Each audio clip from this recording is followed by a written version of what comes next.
ये बहुत अच्छा सवाल है। यहाँ बोला गया है कि दो पार्टिकल है ए और बी। ए जो है इनिशियली ओरिजिन पर रखा गया और बी जो है इनिशियली वो 30,0, मतलब दोनों ही एक्स एक्सिस पर है, सपोज ऐसा बोल सकते हैं हम लोग। तो पहले देखो ग्राफिकली समझो बात को कि ये मान लो वाई एक्सिस है हम लोग का और ये एक्स एक्सिस है। इनिशियली जो है ए कहाँ पर है, वो यहाँ पर रखा गया है 0,0,0 पर, और बी जो है वो यहाँ पर रखा गया, सपोज कर लो यहाँ पर है बी।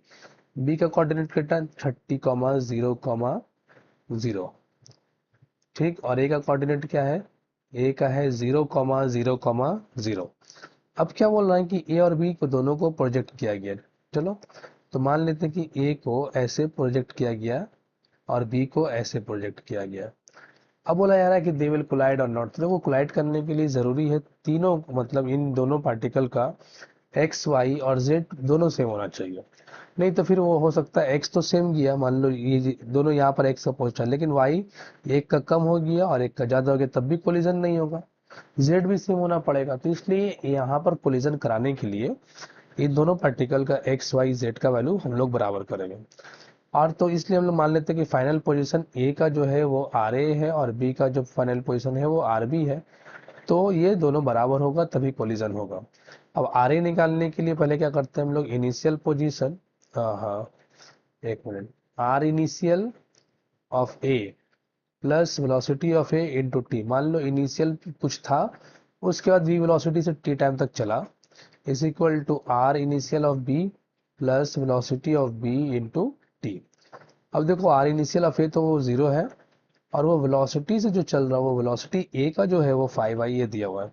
तो लिख लेते हैं 5i plus 10j plus 5k, ठीक। और टी से मल्टीप्लाई कर लेते हैं, equal to R I B, वो इनिशियल वेलोसिटी पोजीशन जो है वो कितना, उसका 30 है, 30i कैप। बाकी तो जीरो जीरो है। वेलोसिटी ऑफ बी जो है वो चल रहा है 10i plus 5j plus 5k, ठीक, इंटू टी। अभी क्या हो रहा है कि ये दोनों पार्टिकल जो है, ये दोनों एक जगह कोलाइड करेंगे तो इन दोनों का एक्स वाई जेड तीनों सेम होना चाहिए। तो हम लोग बोल सकते हैं कि एक्स कोऑर्डिनेट को अगर सेम करते हैं तो यहाँ से बोल सकते हैं 5t equal to 30 plus 10t होगा। ठीक है ना, सिर्फ एक्स को हम लोगों ने बराबर किया, हालांकि बराबर तो तीनों होगा वाई भी जेड भी, तो एक्स से हम लोग पहले निकाल लेते हैं।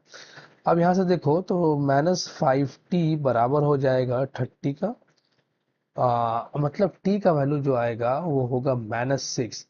अब यहाँ पे टाइम जो आ रहा है वो नेगेटिव में आ रहा है, which is not possible, time कभी नेगेटिव नहीं हो सकता।